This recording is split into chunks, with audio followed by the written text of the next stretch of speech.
Hello everyone. Today I'm talking about a concept that is one I maybe struggle with the most as an individual player.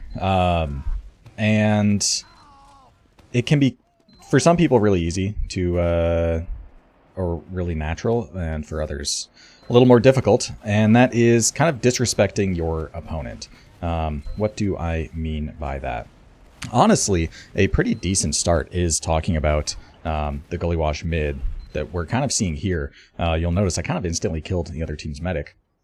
Or no, I only hit him like 50, but still the spam killed the other team's medic. Gully Wash is a great example because specifically the demo interaction early on, you can see choke is where I rolled out and where the other team's demo rolled out. It's a pretty standard place for a demo to roll out. But the entire rest of the team is usually rolling out big door, as we saw here. And they'll like to walk up their side to take positioning early on.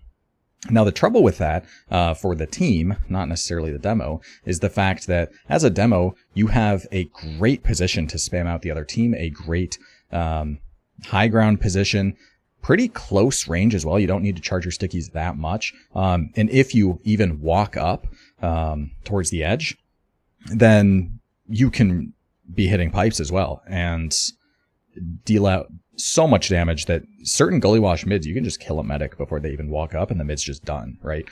Which is a huge deal. I mean, you look at old Cadus frag videos and there are some clips in there of him just walking forward at the other team and just hitting everything and getting like 3 or 4 kills, right? Really big deal. So as a result, teams are still going to want to roll out big door because that's just the fastest place to go. If you roll out choke as a team, then you're usually so slow to establish positioning that you're really on the back foot on mid versus actually being able to dodge the spam or control the spam. Because one really big way that teams will prevent a demo from being able to just walk forward is send a scout to challenge them. It's usually a flank scout, although I know some higher level teams like doing it as a pocket scout. But point being, you have a scout kind of just run at the demo, just keep them in check so they can't walk forward, right? And I think that this sort of interaction, the very early stages of a Gully Wash mid-fight, are a fantastic example of this concept I'm talking about, of kind of respecting your opponents, because it's basically, rather than playing against, the theoretical correct player, you are playing against the actual literal opponents that you have. Meaning that as a demo, sure, if you try and walk forward and kill the other team early into a Gully Wash mid, then that's kind of a recipe for just losing a 1v1 to a scout. And that's not something that you'd like to be doing. You're kind of feeding if you're doing that. On top of the fact, I suppose you can get like bombed early and whatnot. But if you know that the other team, they don't send a scout early at you, then by all means, why would you be respecting that? Why would you be playing passively such that that non-existent threat is not a problem, when instead you can actually take advantage of that, right? So that's what I mean. I mean that you're trying to get away with things and trying to play in such a way that is, aggressive and, getting things done, achieving a lot of progress, which might be countered by proper play, but will really, really benefit you when the other team either fails to or doesn't know how to or isn't good enough to do the counterplay, right? That kind of disrespect. Now, if you're someone who got baited by the title into thinking that I was talking about, attitudes and things like that, unfortunately, on this channel, I talk about competitive TF2 metagame strategies, concepts, and stuff like that. So, no, that is not what I am talking about today. But also, I have to ask, why would you click on a video that you just thought was going to, piss you off? I'm not sure. But, anyway, on the topic of disrespect, right? So, it's really important to, be able to, go above and beyond, basically. Because you're never playing against the perfect opponent, right? And being able to kind of get away with things and, have a level of contribution to the game that might be more than is expected can be really nice. Because while I think, and I will talk more about this concept later, because there does need to be a balance that gets struck, because it's going to inherently, well, we'll talk about the positives first. So when you can get away with things, play aggressively, maybe play in positions that you shouldn't be allowed to typically, do things that have counterplay, and assuming that counterplay is not going to be happening. Although I suppose the best way to do it is by observing that counterplay is not happening and then adjust your play as a result. But nonetheless, doing things that have counterplay that absolutely aren't the optimal way to play in an optimal setting, simply because you know you're not in an optimal setting and you can get more value and get more things done by playing in such a manner, right? So by doing that, you can really, really benefit your team, obviously. There are going to be certain mid-fights, for example, where, you know, as a demo, you can kind of single-handedly win a fight. You can do a lot for your team by making just huge plays and things like that. And those are easier to make when, you know, you do things aggressively, etc. Right? So being able to have some carry potential. And in those moments where you might need, you know, someone to help out your team for a match or for a fight or something like that, then this is, you know, an easier way to do that. However, this also comes at the downside of being very reliant on your opponents, because obviously the kind of assumption at the end of the day is that this kind of play has counters, and it being counterable means that it's kind of on your opponents whether or not what you're doing works or not, less so than you. Now, of course, you are still a player, you still have agency, you still have skill, DM, things like that. So obviously you still contribute, and players with really strong DM can, you know, usually get away with more things, because they can, you know, get, what's it called? They can just hit more shots, get more value, things like that. So having strong DM obviously makes it so that you can get away with a lot more, and you kind of get to make those kind of dumb decisions more often and have it work out. But it's still going to be an inherently unreliable way to play all the time, right? Because, I mean, some teams will just adjust. They will figure out what you're doing and be able to counter it. And obviously, you don't want to be stuck in a situation where you're playing a match or something and you are just kind of getting countered. You're getting shut down. Every time you try and get aggressive, it doesn't work, and not be able to adjust, right?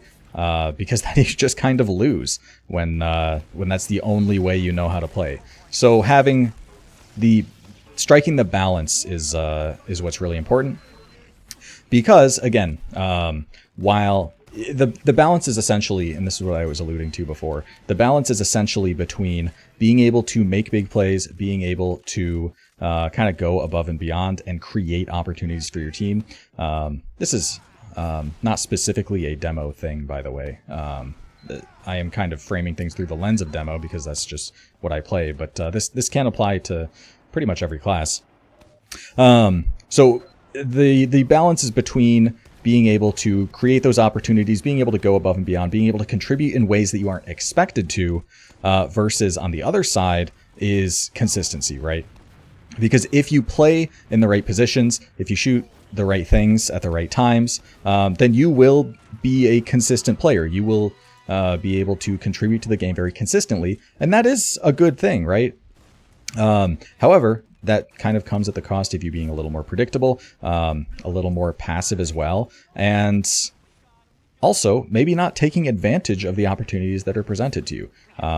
Because again, even like good players will contribute to fights, good players will be consistent and do well, but I think great players are the ones who are able to kind of take advantage of the opportunities that have been presented to them, whether the opponents realize it or not. And then the truly great players are able to kind of discern the difference and know when they can get away with things versus when they should be a little safer, a little more fundamentally sound, I suppose. A great example of this actually is not necessarily a recent game at this point, but I remember watching a match of Froyotech's. This was back when Habib was playing for Froyotech on demo.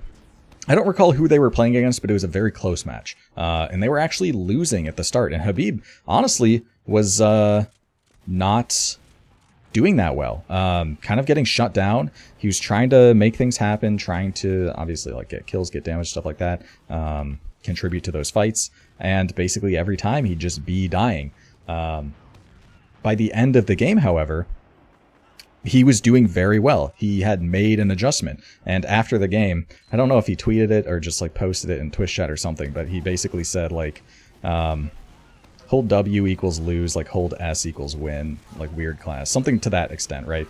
Talking about the fact that as a demo, very often you benefit from baiting players, baiting your teammates, making it so that you're not the first one getting shot at, making it so that you kind of have a little pocket to work around with which you can really dish out damage and really help your team. Wow, I don't usually die to spawn camps, but I was definitely not paying attention there. Yeah, being able to bait your teammates in order to help them by dealing just a ton of damage and killing players, and baiting out aggression. Playing in a position where it's very easy for you to live,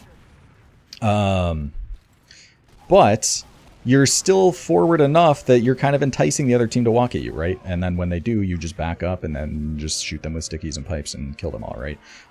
So point being that in this specific match, you can see a player who is maybe the best demo historically. I don't know, best demo at this exact moment, but definitely like the best demo of all time. Showing a very specific example of how he's very used to being able to get away with things and being able to, off of the fact that he's, you know, the best demo in the world, just kind of able to walk at players and hit crazy shots and just kill them all.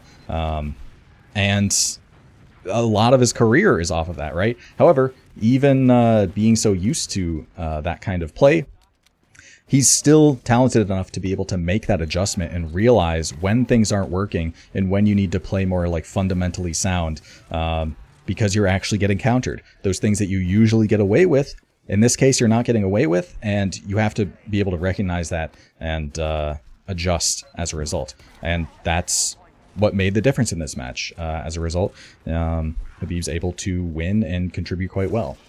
So striking a balance between finding out which opportunities you have and being able to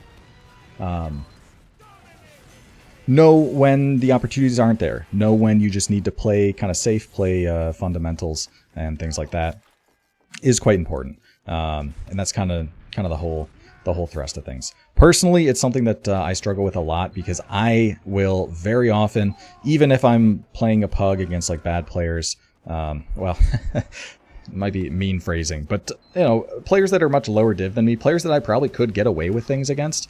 On a mid fight, for example, I'm not just like walking forward and trying to hit things. I'll often still play very safe. I'll still play as if I was, you know, playing a match in like advanced or something, which I don't think is good. I think that personally I let a lot of things go and might leave a lot on the table by not recognizing those, you know, opportunities where I can get away with things. So the point being, it's important to be able to recognize that the quote-unquote optimal thing is not necessarily the play without counters all the time, because you aren't playing against the perfect team. You are not playing against like the most fundamentally sound players. And even if you are playing like high invite teams, they still make mistakes. Don't get me wrong. And you can absolutely exploit that. So it's more about recognizing which specific opponents you're playing against rather than, you know, the theoretical, uncounterable strategies, right? is a good way to think about it. What else? Is there anything else? Yeah, just play against your specific opponents. Be able to recognize when you might be able to get away with things and, make greater opportunities for your team than you might otherwise have been able to if you were just doing the safe option. That makes a lot of sense. And also, this is not an excuse to just go for like solo plays and feed and stuff like that. By all means, you should still be cluing your team into what's going on and all that good stuff that makes a lot of sense. However, there's definitely times where, as actually a fantastic example is for like lower div TF2. But also, just in general, there are times where a team will have Uber advantage. They're trying to push with their Uber advantage. And the other team that doesn't have an Uber, that is caught to an Uber, is just playing pretty forward, gets a lot of good spam, and the team that's pushing just respects it. And they don't just use through and punish that positioning, right? So the team with the disadvantage is being very disrespectful, playing in a position they really shouldn't, and getting away with it because the team with Uber is kind of respecting that too much, respecting the damage they're taking too much, things of that nature. So, yeah, just thinking about when to respect your opponents and when to disrespect them is an important skill, and one that warrants learning and kind of at least thinking about, at least recognizing that is a skill to begin with. But yeah, that's, I think, all I have to talk about today. Yeah, just look for those opportunities. And, confident, strong players can honestly get away with a lot of things that they maybe shouldn't, just because, again, you're not playing against the perfect opponents all the time. And being able to find weaknesses, find things that they aren't doing correctly and exploit them is a really important aspect of countering your opponents and playing against the actual team you're playing against rather than, the theoretical team. But anyway, that's all I have to talk about today. Hope you all enjoyed, and okay, we do hold this. Yeah, I'll see you all next time.